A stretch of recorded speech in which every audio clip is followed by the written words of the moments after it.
The word racism has about a 400-year history. So when you say that word racism, there's a charge that's behind it. And it's because that word is compacted of energies built of rape, murder, and slavery. So when you call me racist, I don't care what crazy definition you think you're woke to. So just not wanting to be racist is enough to prove that you're wrong when you're calling me racist.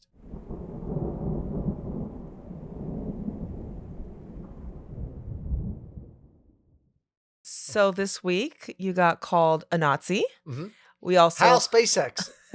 and you also because Elon Musk is also is seen as racist. I know Elon he Musk did is racist because he's from South Africa. That's literally what I was told. but he also did that weird hand movement, right? That this was a while ago, but people are saying, oh, he was doing a Heil Hitler. I'm pretty confident it wasn't a Heil Hitler. And on top of it, Kanye's been doing some crazy things on Twitter, saying some very anti-Semitic stuff. But I mean, he's manic, he's crazy.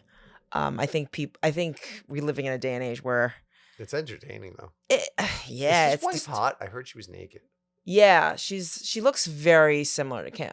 So it's like you could see where his libido's at, right? It's funny like how that happens. You see that all the time. People dating, they're dating this kind of a woman or a guy that's like similar. They look the same, they act the same. I mean, yeah, I know you're the expert about talking about animanimus. I'm the libido expert. Oh my God, you hear that, ladies? I'm the libido expert. Yeah. Whoa. So tell me about how, what the situation where you got called racist or a Nazi. People are really losing their fucking minds right now, and we were hanging out, and I was like, why am I so upset that I got called a Nazi? Because ever since I didn't want to take the medical experiment, people were calling me racist. Yeah, it's an upsetting thing to be told. Yeah, the medical experiment.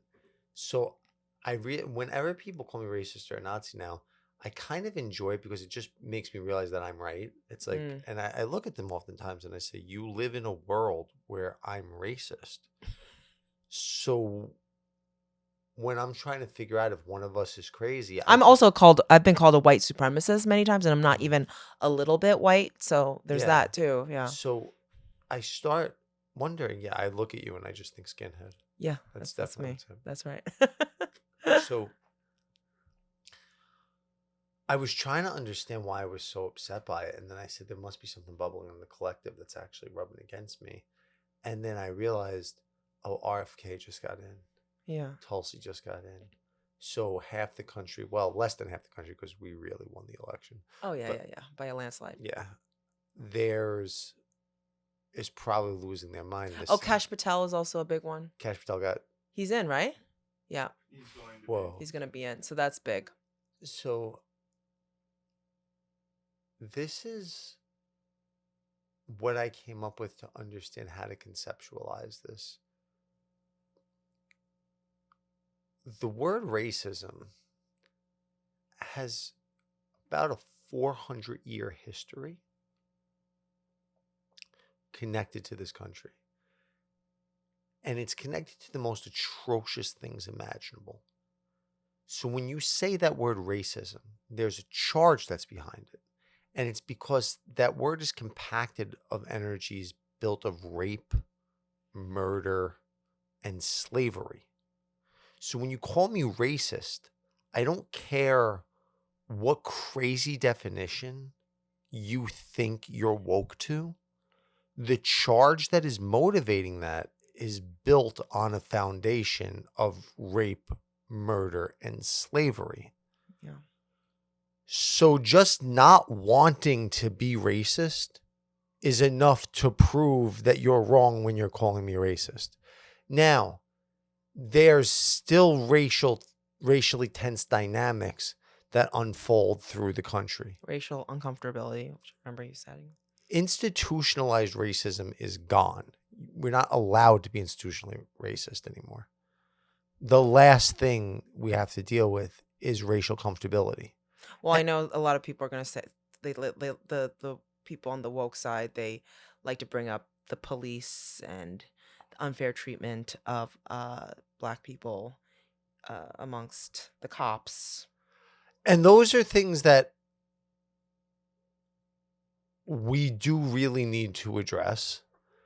I don't know how to address them except with people becoming racially comfortable. Mm-hmm. And I know my best friend's a Black guy, and I could hear the woke left saying, that doesn't mean you're not racist. Mm-hmm. No, you don't know the meaning of the word. Yeah. My best friend who's Black guy does not have an arrest record, but he has had bad experiences for being Black, and that sucks. And it is shittier to be Black when you deal with police, and that's definitely a reality and something that needs to be discussed and dealt with. But we need to become, at interpersonal levels, comfortable with these ideas. I was listening to Bill Maher talk about this, and he was quoting a study that showed that there's more Black people optimistic about their future in America than white people at this point. So why is this idea of racism coming up? There are deep plans to take over the planet and use a race war. It's strange because I don't want to call them conspiracy theories, because at this point all the conspiracy theories have been proven right. But that doesn't mean that they're not still lame to a certain degree, even though they're right. What I mean by that is that the conspiracies are not the driving force that's behind us. There are smart people that know how to manipulate the psyche. But if you're getting manipulated, it's still on you, and it's still reflecting a part of your own psyche that's allowing you to be manipulated. So what I think is happening right now is that we're moving into the AI age. And there's an anti-human sentiment that's happening. And people that are resentful against humanity. And there's a lot of reason to be resentful against humanity. Most people suck. It's hard to be on this planet now. People look at the flaws of others and realize how easy it is to fix these problems if we're just not assholes to each other. And we don't. Mm-hmm. So there's a lot of valid resentment towards humanity. I think what we see happening from the quote unquote science community as we move into this AI age is people that are anti-human, people that want the microchips in the people that wanted to have Pfizer fuck with their genes in order to not, like, what the hell was that about? That subset of people, what I think is happening is they're racist against humans and then projecting that into this conversation of race because there's still the scar in the collective psyche. And being that they are resentful against humans, and the resentment against humanity is the root of all humanity's problems, right? We've heard this Black on Black crime needs to stop. There's Black people that are racist against Black people. Yeah, but there's humans that are racist against humans and for being human.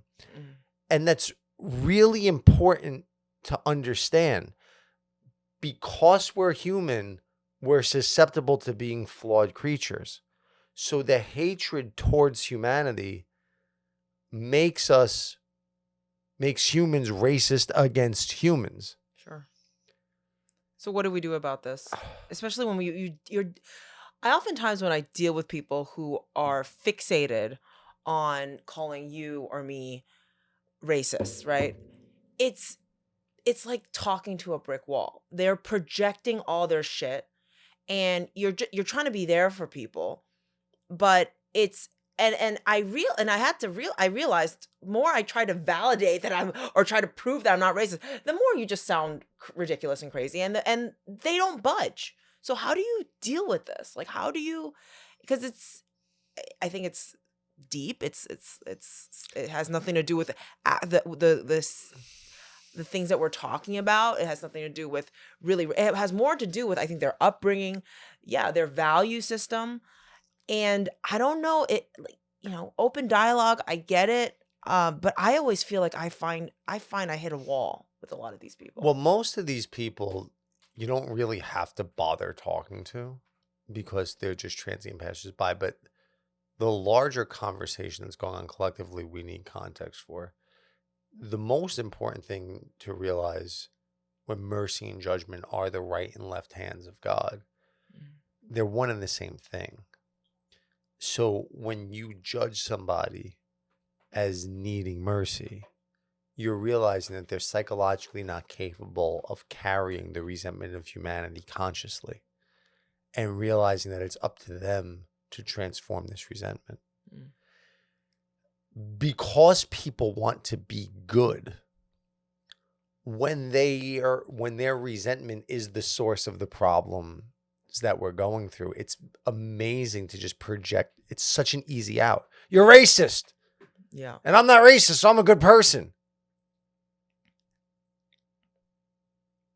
When we realize how fucking pathetic that is, it becomes very easy to extend compassion and realize I don't need to argue about this with you right now. I don't need to go down these roads. And then try to understand what's happening. Because I was just talking to somebody before about this, and I was saying, when we get into political discourse, say with MAGA, the people that are MAGA supporters, we saw a conspiratorial world, and we saw a corrupt pharmaceutical industry, and we saw all these things that Trump ran on fixing, and then looks like he's trying his best to fix. Now, he's human, so you could resent him for the fact that it might be imperfect, but he's trying to fix it. When we're trying to share MAGA with, say, the left, we're not attempting to share political ideology. We're attempting to share the catharsis and joy that we're feeling, cloaked in a political ideology.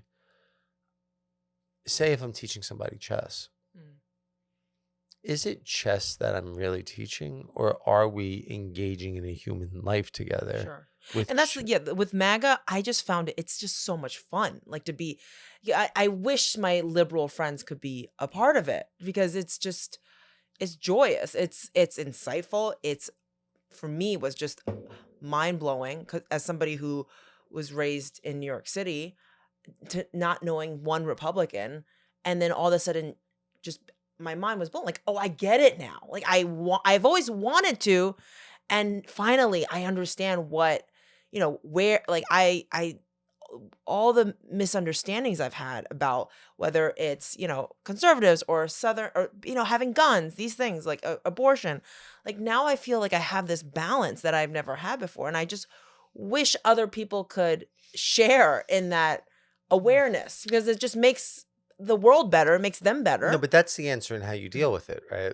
When people are clearly resentful against humans, you realize it's not the ideology that you're trying to share. It's the joy. It's the catharsis. And that's something that's beyond ideologies by definition, because it's balanced, right? So ideologies always need an opposing tension.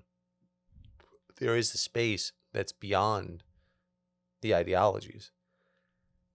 Now, a lot of us experienced a catharsis, especially that we're part of the anti-mandate movement, because we lost so much and we went through so much, and it was really brutal. So then being validated at a cultural level by something like this is such a incredible experience. And that's what we're trying to share. So if you're aware of what you're actually attempting to do, it's what makes you good at everything.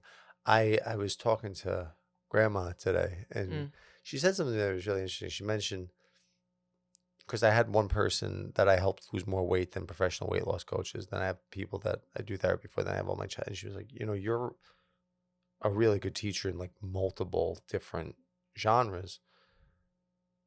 And it really is because we're only teaching one thing, and it's how to be alive.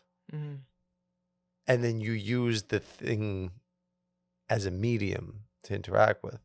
So when you're engaging in political discourse,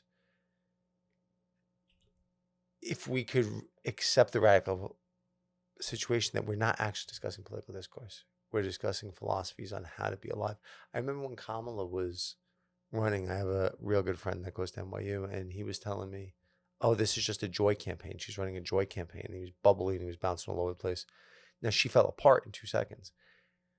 And then you look at the Trump thing, and I was talking to Oh, him. what was it? It was one of her rallies where someone brought up religion or God, and she's like, or the Bible, and she says, "You're in the wrong rally." What did she say again? Yeah, she said, you're in the wrong rally. But You, yeah, but you what need to was go to the the rally what? down the street. Yeah, what did the guy say, or the person in the? Praise Jesus. Oh, praise, yeah, praise, or God is king or something like that. Yeah, yeah, yeah.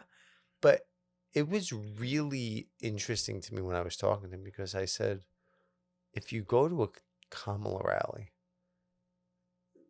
they'll sit there and they'll talk about politics and say they're running a joy campaign.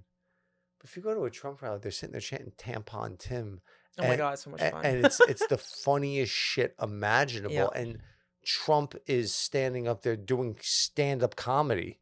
hmm It's like you're all in on this joke, and the other side is just they're outraged because they're too serious about it. They can't take a joke. So this is, and for me, it's the realization the pendulum always swings. In Mhm. this generation, the revolution is to the right. Yeah. 60 years ago, the revolution was to the left. Right. And it's the balancing of culture that's going to emerge. So it's never about ideology. You know, what made Trump such a crazy figure is that Trump said, Anything that was on his mind. it wasn't just that. Trump said, there's things about the Democrats I like, there's things about the Republicans I like. Right. Yeah. He was Trump. I really believe that if you took Trump and just put a D in front of his name, all the Democrats would love him. Right? If Yeah. he, maybe if he, I don't know. The woke stuff is. if he just got rid of the abortion stuff, right?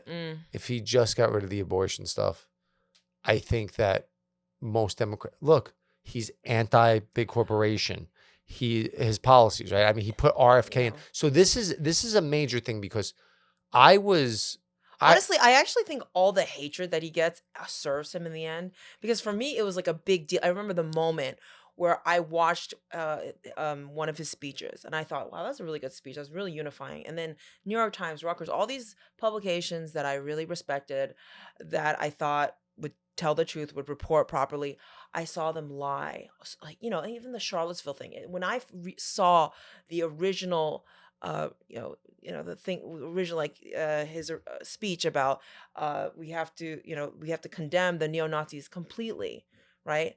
That and the smear campaign that they had on him, and for me to see the lies, that just gave us more fuel to not just love him, but to like have the truth come out. I don't want to get off the point that I was making, but I was at my son's school and it was hysterical. His teacher came up to me and was like, I hated Trump so much in 2016, and I just seen all the lies and the Yeah. lies and the lies. This is the first election I've actually been really excited to vote in. Yeah, I feel the same way. And the first time I didn't vote the first time around for him, but the second time I was scared. This time I was just charged. But I want to tell a story. I drank the Kool-Aid with Obama in 2008. Sure, yeah, as New Yorkers. And then what happened? Thank you for that. Yeah. There was. I thought you were gonna skip over that, but there was. I grew up in New Jersey and I'm sad about it. yeah. So there's Secret Borough, hashtag Hoboken. So I was heartbroken. I was 26 years old. I was taking care of 2 sick parents. I spent most of my own money to campaign for Obama. I printed out my own flyers. Oh, that first speech where he came out at the DNC was amazing. I memorized so charismatic. I memorized a bunch of his speeches and was standing on corners reciting them in the middle of the street. And then I saw who he appointed into office. And I didn't even vote for him in 2012. When Trump got in, I didn't vote for him in 2016. And I saw a lot of his appointments, and I was kind of frustrated. And I saw the way he was governing, and there were things that he did that I didn't like, and then there were things that he did that I thought were awesome, and it was a whole bunch of stuff. But I saw the way that the apparatus responded to him, and it was very clear to me that he wasn't part of the uniparty. Right? This is the thing that makes me want to jump out of my skin and scream about the mass delusion that the people that call me a racist Nazi are under. We as a collective nation have been very aware of the uniparty system since before Obama. And Obama made us really aware of it because we thought he was Black Jesus. And we really gave him a chance, and he turned into Black Bush. Mhm. And we also saw the way Bernie was treated. I thought that was a big insight as well as to how the machine operates. So, because he should have been the Democratic nominee easily. Yeah. Now, what happened was before Obama, with Bush and Clinton and Bush, there was an awareness that there was a uniparty, but it was under the surface. We were seeing it, but it wasn't as palpably felt. I felt like when Occupy Wall Street happened, because I was down there. And one of the things when the speaker said was the function of this movement is to create a fracture in the collective psyche. And I really thought that that's what happened, because Occupy Wall Street happened when Obama was in office. And Obama was the guy that we thought was going to save us. And then we just became aware that there was a uniparty system. The reason that I voted for Trump in 2020 was because I saw the way the uniparty responded to him. And it doesn't matter how hard truth is. The problem in America is the uniparty that's connected to the corporatocracy. Everybody knows that. Democrats even know that. Everybody knows that. It's not that these people became moral overnight to stop Trump. Right. Everything that you hated, everything that you were fighting against was contained in that uniparty, and that whole uniparty organized against Trump. I didn't need to see anything else. By 2024, it looked really obvious to me that Trump was genuine. But then when I saw who he appointed, it was very clear that he was coming for the throat of the uniparty. When Democrats became a fan of Big Pharma, I don't know. When Trump put RFK in, it was very clear that he's coming for the throat of Big Pharma. Yeah. Like, people don't understand. I'm not just voting for Trump. I'm voting for, RFK, Tulsi Gabbard, Vivek Ramaswamy, like all of those guys. Elon Musk, I mean. Elon Musk, who was a doll of the left. Yeah. Now, what starts to happen is, and this is a very simple and innocent thing. The force of reality is a unified force. There's one driving entity in reality. You can call it Geist, you call it spirit, call it God. There's a primal force of being. The highest dimension that we can cognize of this is unconditional love. It's an undivided force that's in everything. I am awareness is another way to conceptualize it. But then the psyche becomes polarized. When the psyche is polarized and it's not reconciled, people identify their egos with one of the poles. Those poles are not political poles. They're temperamental poles. When you identify with one pole, you press the other pole into the unconscious. Right. And then that unconscious is driven by the unified force to manifest in the world around you. What keeps the unconscious is resentment, anger, the lower emotional clutches. Not experiencing them, but clinging to them and justifying them is what will keep those lower impulses intact and make sure that the other half does not become a unified part of your psyche. Right. So what's going on in the collective at this point is that everybody that has not brought the other side of their psyche into awareness, and if you resent humanity at all, you have not brought the other side of your psyche into awareness. Trump has become a symbol of that unconscious. And because he's a symbol of their unconscious, and their unconscious is resentful towards humanity, the closest thing they can grab to project is race. It's 2020 fucking 5. People aren't racist. There's racial dynamics that need to be worked out. Of course, there's some people. I can't believe that I have to pause to acknowledge the fact Yeah, that sure, they yes, exist. there's still pockets of the KKK that exist down south. Trump's not saluting them. Mm-hmm. Right. Okay. The Well, you were talking about the left and right hand of God is judgment and mercy, right? And it actually reminded me of a conversation I had with somebody at church, and I was bringing up the fact that I think Kanye is, mentally, he's not stable, he's sick, and to also judge him or to I think there's a lot of vitriol that the collective has towards the things he says, which I understand, but at the same time you have to understand that he's mentally sick, and the and this girl like overheard me saying that, thought that was unfair. She's like, and I actually used a Cat Williams line. He said, you can't if you have a guy who has a broken leg running a marathon, you can't expect him to run a marathon the way that somebody with two working legs can, right? Like there's something mentally off with Kanye, and whether he's not taking his meds, who knows? But we have to give him some grace. And then she disagreed. She said, well, her response was, which didn't make sense to me, was, you don't, the person who has a broken leg will seek help. He's not seeking help. Which I didn't, and so I just left it at that. I think he's somebody who's trying to just make a statement. And we're always, and so you're saying, okay, there's no racism. Somebody might say, oh, that's a perfect example of anti-Semitism, him, trying to praise Hitler and all that. There's always going to be those people.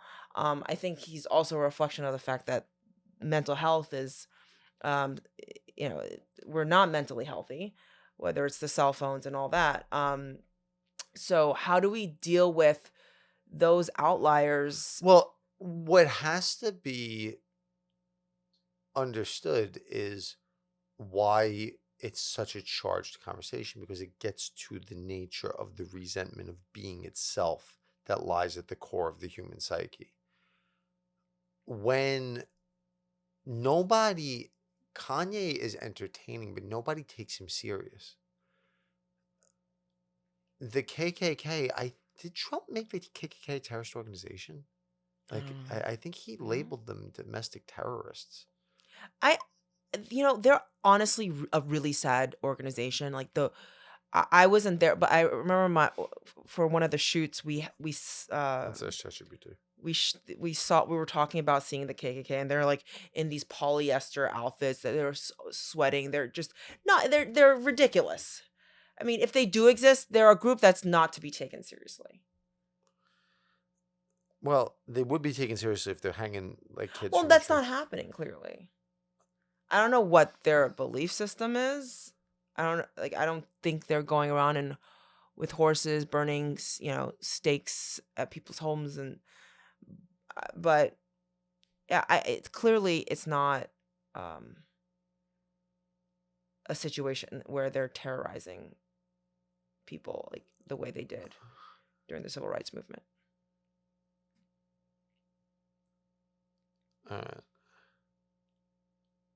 What are you looking up? If it's legally a terrorist organization? Yeah, in terms of legal status, the KKK. Well, I know Trump made any foreigners who were siding with the Palestinians. I think he did something where he might send them back home, or if they're not going to be supportive of Israel, they're going to be terrorizing Jews in America. You heard about this? Yeah, I mean, Trump does extreme shit. Yeah, that's and I was not a fan of the Muslim ban. Yeah, I was not even this particular thing, there's a piece of me that thinks it's funny as fuck Mm. because of how brazen these assholes get. And I saw a guy in Washington Square Park dressed in all like wrapped in a Palestinian flag, basically. Mm. And he was fat and drunk, and Mm. he was just out of jail, carrying lighter fluid with him, Oh, jeez. and a pit bull screaming about his white privilege. Wow. And I looked at him and was Is like, that like that's self-hatred too, it seems like. yeah, I looked at him and was like, you don't really look that privileged to me.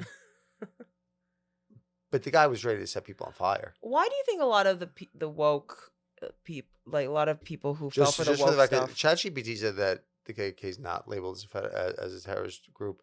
I I do think that Trump did. I could be wrong, but if he didn't, he probably should, because that's a way to deal with it, right? Because they're a fucking terrorist group. I mean, Mm-hmm. that's what the KKK is. It's a fucking terrorist group.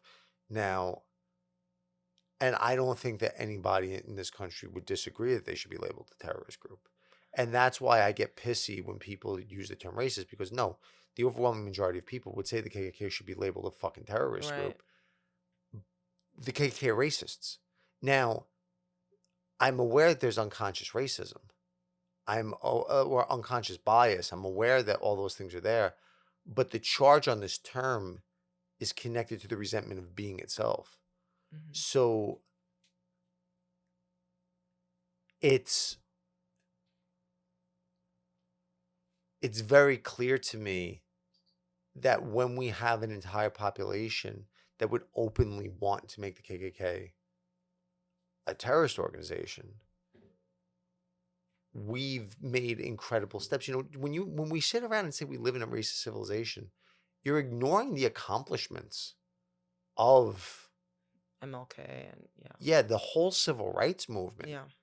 I said in the song, I was like, back in the 60s, activists strapped themselves to the blacks, got attacked with water hoses, arrested and broken backs. While you bitch about privilege from your iPhones daily, made in sweatshops, hypocrisy scary. Yeah. There's the Oh, and this week, SNL had their 50th anniversary, and they had Tom Hanks dressed up with as a MAGA support, with a MAGA hat, refusing to or feeling squeamish about shaking a hand of a black person. yeah, this is, I want everybody listening to hear this. Trump's not going to run for a third term, but keep saying that shit, and Don Jr. might. Like, keep up this. Vance. Yeah, what you are doing, because there is in America right now, and there's a serious issue, because if MAGA gets into the wrong hands, because there is just a MAGA party right now.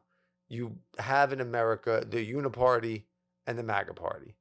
And it's complicated because there's party lines involved, but there is a MAGA party. And, it's hysterical because Joy Reid was saying how if this was going on in any other country, she would say that it was a coup. And it's strange because there are elements of it. Yeah, there's an overthrow of the Uniparty that's happening right now. And it's not perfect. But that's what everybody's wanted. That's why we voted for fucking Obama. Now, It's why people like Bernie. I was talking to a real close friend of mine. He's older. He's like 74 years old. And he said to me, back in the 80s, I was walking through Central Park, and there was this, I think it was an ice skating rink or something, that was all dilapidated. And it was just Oh yeah, Trump cleaned it up. real shithole.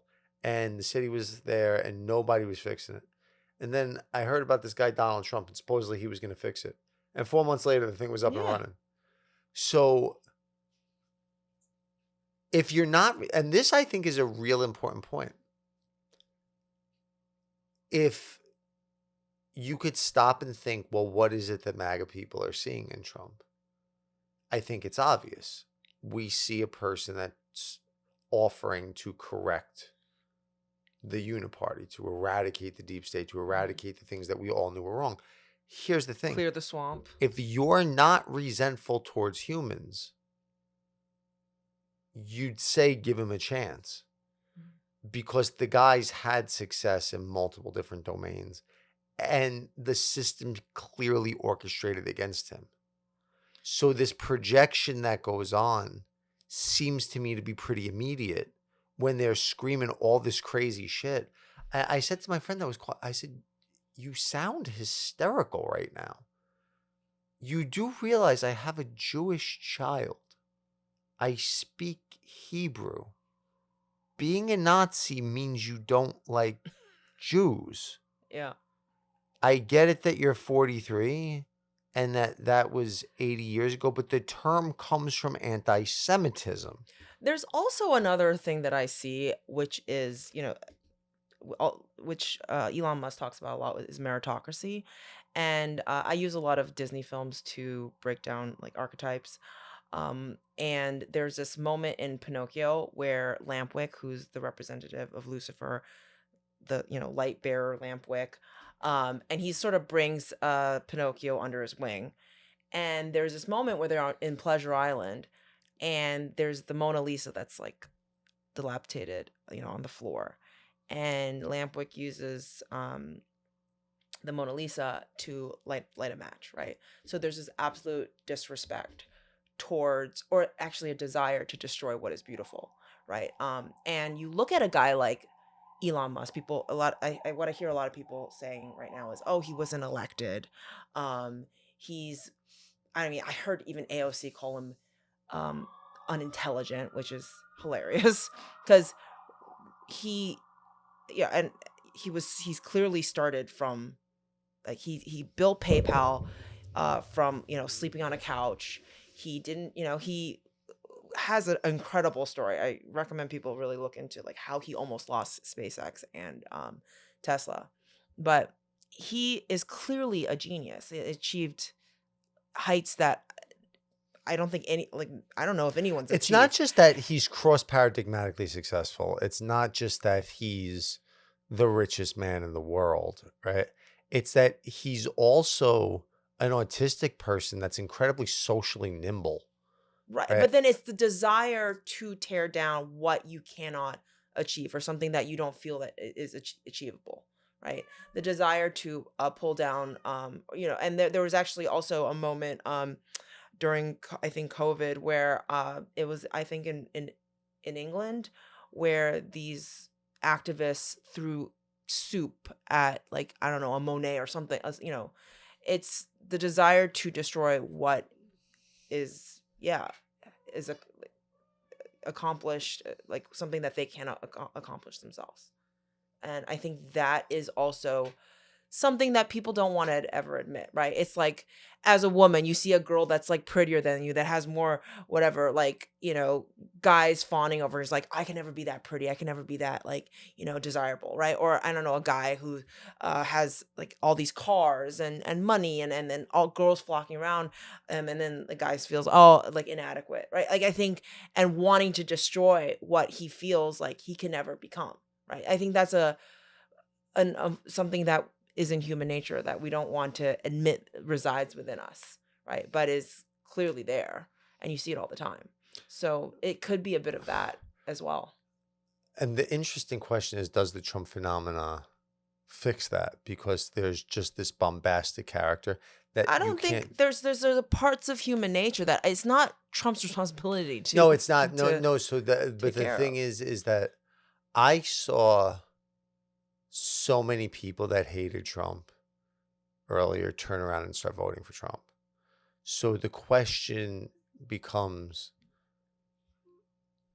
is the emergence of this figure enough to psychologically purify dimensions of the collective? Because I think, and I don't even see this as a radical statement, not because of policies, not because of intention. I think that Trump is the best possible figure to heal racial tensions in this country of anybody, because he just makes everybody talk about it all the time. And what he's actually done is make people realize that people aren't racist, because that was the uniparty's narrative, and the whole country that doesn't want to be racist voted for him. Look, I think all these things that we're talking about has always been there. It's just been underneath the surface because it's taboo or uncomfortable or to talk about. And the Trump figure, I think, puts people in situations where you're forced to have these uncomfortable conversations, which will hopefully reconcile the left and right. But let's also talk about Trump's personality, because there's this spontaneous trickster type of childlike Yeah, boisterousness and it's also there. the emergence of the comedians being the free speech advocates for him to be on the Theo Vaughn podcast, right? To do this is unprecedented stuff. Him being on you could say Rogan was one of the things that clinched the election to his way, because people got to see his personality I don't think uncensored. getting shot clinched the election. Yeah, I mean, obviously that there's a lot of things. The Bill Burr Right. skit that I saw was so funny. It was like, he starts screaming in the direction the bullets are flying from. This is Yeah. not a sane human being. Well, that's the thing. I might have said this in another, in the last podcast, but I met a guy who said he didn't believe that it was even possible for him to that it must have been staged. It's not even possible. But I think No, but what happens when there's that type of, because Trump's not manic, he's hypomanic, right? What's the difference? Hypomanics are very functional. So a joke that I would always tell is, what's the difference between maniacs and hypomaniacs? Maniacs are in the nut house, hypomaniacs are in the hospital. and that's real. There are psychiatrists that argue in the DSM, which is the Diagnostic Statistics Manual, which is just the shadow of Jungian archetypes. DSM-5, yeah. But there are certain interpretations of the DSM-5 that consider hypomania to be an evolutionary advantage. Trump is hypomanic. He's a manic person, can't function in society. Hypomanic people, there were books written about this where 100% of American CEOs meet the criteria to be diagnosed hypomanic. Wow. So when you have that hypomanic presence, it expands consciousness when you're dealing with it, because hypomania is an expanded awareness. It's basically mania gone functional. So when you're forced to deal with that, your psyche has to expand. The scary thing is it expands the hatred too. Right? Now, for those of us that aren't stubborn, as the consciousness expands, they realize, oh, there's nothing here to really hate, and it can purify psychologically. It's going to be very interesting to see what happens to those that cling, because it's shrinking. That base of just human resentists, we'll call them, it's shrinking. You're always going to find the far left and the far right, and then more and more you see how they're reflections of each other as well. So I don't know if it'll ever go away, but yeah, you're right. Like, that charge doesn't seem to be there. It depends, right? Because that hat is one of those magic things. Like, wearing that MAGA hat around, you kind of get a sense of where people are at least in New York City, there's still a huge charge. I don't know if that will go away after the 4 black years, and gold one is not nearly as scary to wear as the red and white one. But the why is that? Well, red and white are symbols from the crown to the ground, so it's more encompassing.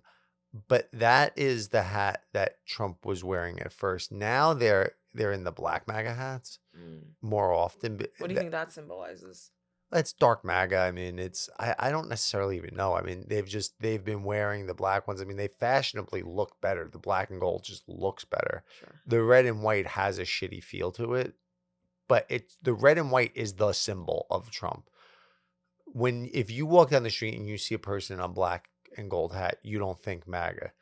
Even if it's not, if it's a fucking red and white Nike hat, you glance and think it's a MAGA hat. Oh, when I go to Costco, I'm like, I always think that I'm seeing MAGA hats, but it's just the Costco hat. Yeah. So that hat, the red and white, is the symbol of Trump.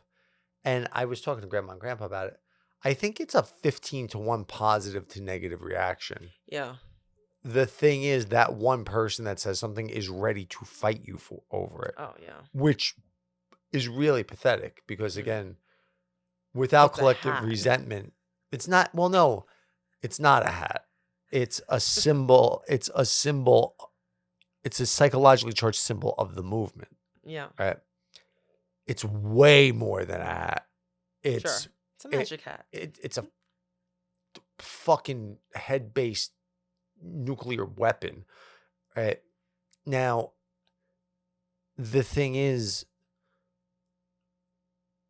when they're ready to fight, it's hysterically stupid Yeah. because without that level of resentment, Trump would have never been in the office in the first place, right? You can have a grand unifier come that's not so divisive. Right. The thing is, our collective psyche was not ready for that, right? And they needed the bully to come in and beat everything to the ground. Well, I thought Vance was a really good figure. And I think he is a more unified voice for the MAGA movement. I think so too. I know that you said that there's something I don't that. like, yeah, there's something, I don't want to say I don't like him. Every time I see him, I like him a little more. Mhm. But there's something a little too polished that just doesn't feel, he feels exponentially more genuine than Pence did. He feels exponentially more genuine than most figures in the Uniparty feel. But he's not, I don't feel as comfortable with him as I do with RFK or Tulsi. Mm.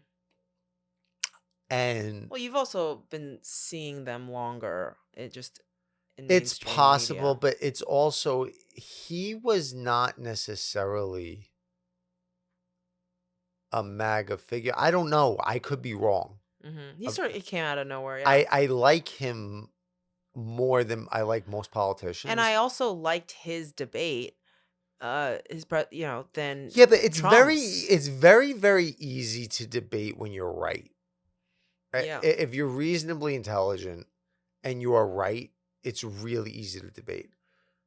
The left spiraled so far out of control. I actually don't think Waltz did as bad as everyone says he does. I mean, he did, but there were just these moments where he was just deer in headlights, and that looked bad. Well, there was an ad that was out during the campaigns where they were running against a Democrat, and they said this fellow, whoever it was, wanted to defund the police.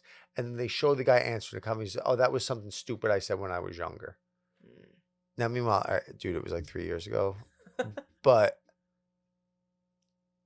the problem that they bumped into, the uniparty, the elites, the corporatocracy, whatever you want to call it, during the lockdowns, there was a narrative that was being pumped into the collective psyche that they were trying to get to sweep the collective psyche, period.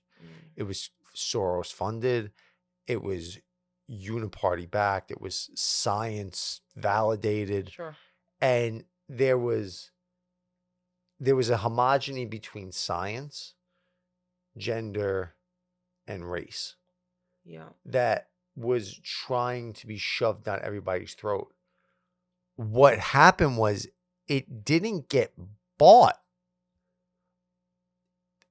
Reasonably speaking, they had to act too quickly. My friend Michael talks about this all the time. And when you get into the spiritual functions, you get into all the higher things that were happening in the collective was not dumbed down enough to buy everything they were selling. We needed another 5 or 10 years of the schools being woke shitholes. Right. Before people were... A lot of people here bought into it, though. A lot of people here, well, because they were afraid. This is the most amazing thing I've ever seen. The silent majority. So many people that scream science, science, science, science, science didn't take the boosters. Right. They took the 2 shots, and then you ask them why now, and they're like, "You're racist." I want to go on vacation. That's what people would tell me. What I see, but the people that were screaming at me about science, science, science, science, science, they don't want the fucking boosters. It's a very small, if you get the radical left is, say, 30%, like the base of the Democratic Party is 30% of the population. only 5 or 6% of people were actually taking the fucking boosters. Yeah. So what we saw was when people are afraid, they'll buy anything. So everything got pumped down our throats while everybody was not allowed out of their house. And Oh, and they also fearing, created a pleasure island where they legalized weed.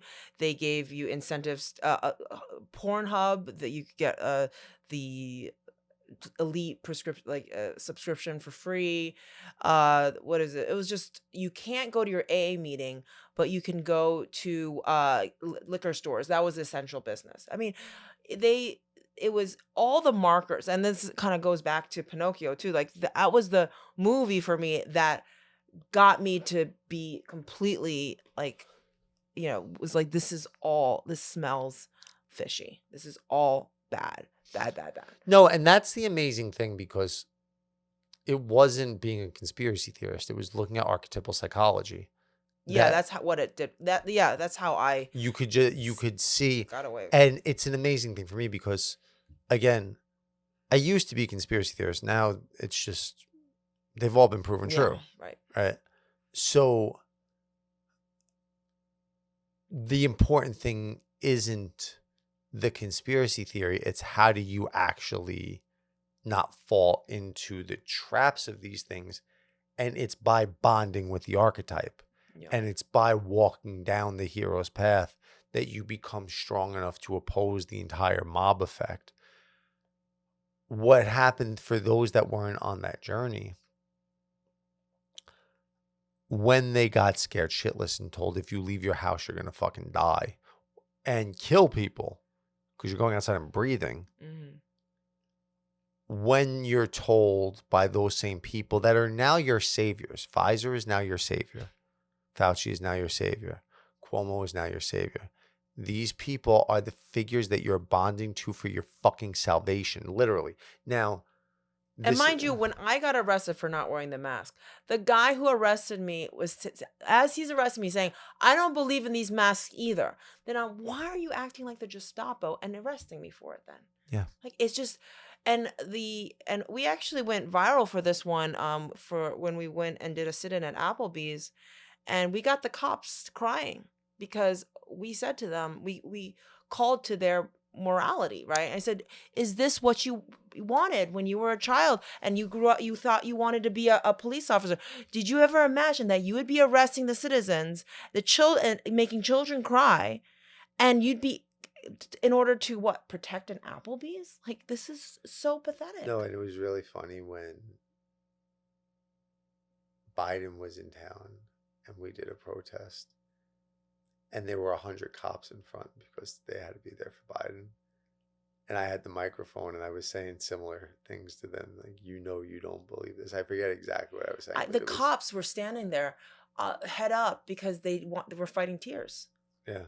Yeah. It was absolutely amazing. And then I remember the night of the first sit-in, it was great because they sent like 30 cops. I think it was when we went into the Mexican restaurant, they sent like 30 cops down there. And Joe turned to me and said, "Geez, he just told me he's just doing his job." And I said, "What about when your orders are to shoot the unvaccinated? Are you going to follow them too?" Mm. And what people don't get is China still gets locked down over this shit. Yeah. Right? If we didn't do what we did, everybody would be locked down and most likely segregated to protect the black people. Yeah, right. Right. Yeah. So there's a place where the deepest revelation is walking down the path of individuation and realizing the entire universe is happening in you. And then you have access to cogent judgment. And it became very Western medicine. The first premise of Western medicine is Do no harm. Do no harm.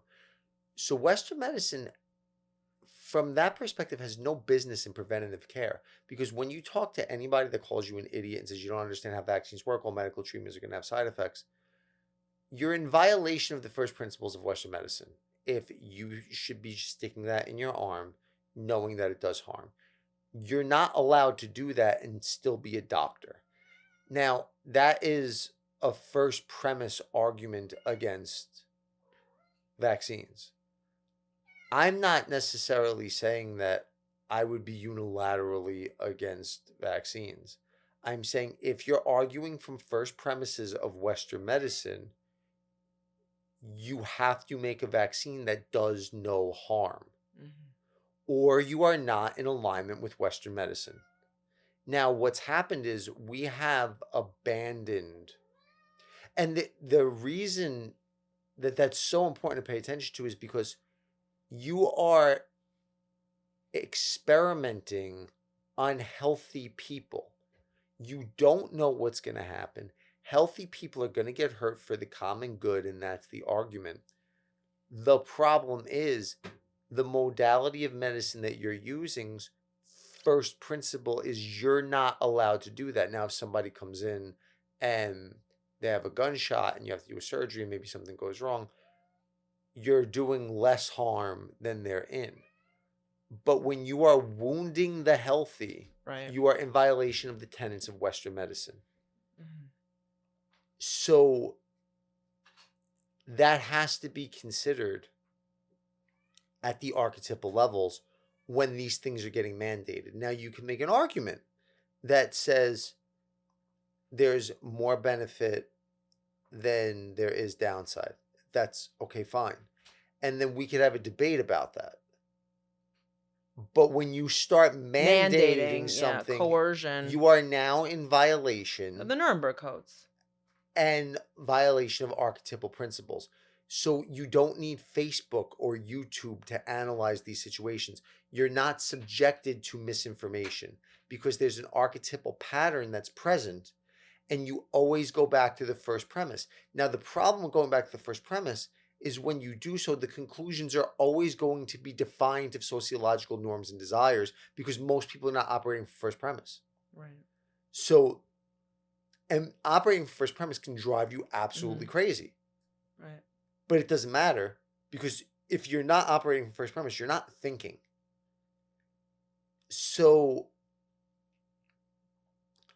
that's how the population got conflated with vaccines being racist or patriarchal, because the false pseudo archetype that resents humanity moved across paradigms and lumped everything together, and then rage became its own inoculation against the consciousness that was attempting to become made manifest. Because that's actually the scariest thing. When consciousness is coming into play, you are dealing with the forces of eternity. I might have said this in the other podcast. You're dealing with something the size of the universe trying to squeeze into something the size of a golf ball. Human beings anesthetize themselves against it all the time. So I remember you talking about somebody that you met who actively stayed unconscious through, even though he might have felt that this, the coercion of these shots and all these things were not good, because the pressure to, walk in line with the narrative was so great. He actively had to suppress his, whether you call it his moral compass, I don't know, but he had to suppress his belief system, right? What are the repercussions of doing that? Carl Jung's make the unconscious conscious, or real life, you'll call it destiny. Right? But then that's the thing. He was conscious of it, but he just kept suppressing it. I mean, it turns into resentment. It manifests in your relationships. It'll manifest as physical illnesses. What you don't make conscious and then act on will back up. That's what Christ meant in the Bible when he said, bring forth what is within you, or what is within you will kill you. You say that in the... Bring forth what is within you, or what is within you will kill you. If you're aware of something, but you're not willing to act on it, it's probably going to back up worse than something you're not aware of, because there could be things that's just not your time to be aware of. But if you're actually aware and you're choosing to bury your head in the sand, imagine an ostrich that's predators coming and they bury their head in the sand to avoid it. Right? It's not really an effective strategy. But where we're lost as a civilization is we don't realize that the only thing that you're supposed to be doing is individuating. The only thing you're supposed to be doing, the only place that there's any battleground is in the landscape of Geist. It's in the landscape of making the unconscious conscious. That's where the entire battleground is. Mm. And that's either a war or a dance. And What do you it's, mean by that? if you're on the path, as the unconscious becomes conscious, life gets good. But if you're actively trying to suppress the unconscious, your conscious mind is at war with your unconscious. So your mind is at war with itself. And that's the genesis point of all wars. Mm. So, woe unto those that see and do nothing. And it's easier in the short term. And long term, it will eat you alive. And that's kind of the mathematics of consciousness. And you don't have to be Elon Musk to do the calculations. Sure. If you see and don't act, you're fucked long term. In the short term, if you're acting on resentment, you have to be aware that you're the problem. And if you're not, then the problem just amplifies. And that you're perpetuating sin in the world. Yeah. I mean, that's, good and evil are illusions, right? And yet, they're the realest things ever. The line of good and evil resides in Right, every human heart. Yeah, that's Solzhenitsyn. And when we go through this,